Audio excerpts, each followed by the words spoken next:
All right, so today I'm going to do a test on one of the leading exploding targets on the market.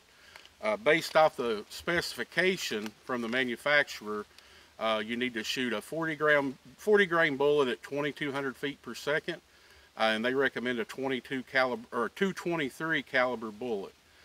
So today in my test, I'm going to shoot a 22 long rifle, shooting 1,435 feet per second, and a 17 HMR shooting 2,550 feet per second. And in theory, neither one of these should set the charge off.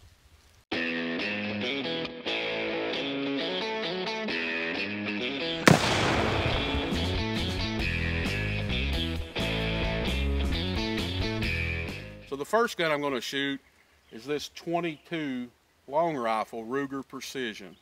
And again, in theory, the charge should not go off.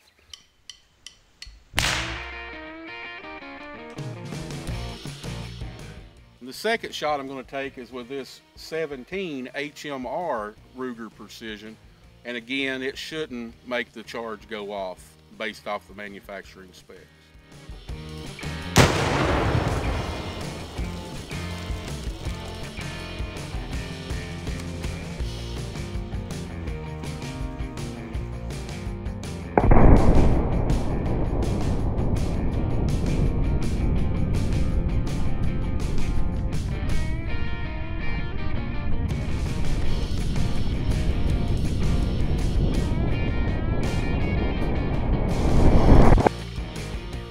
Alright, so as you can see from the test, those should not have went off. The charge should not have went off.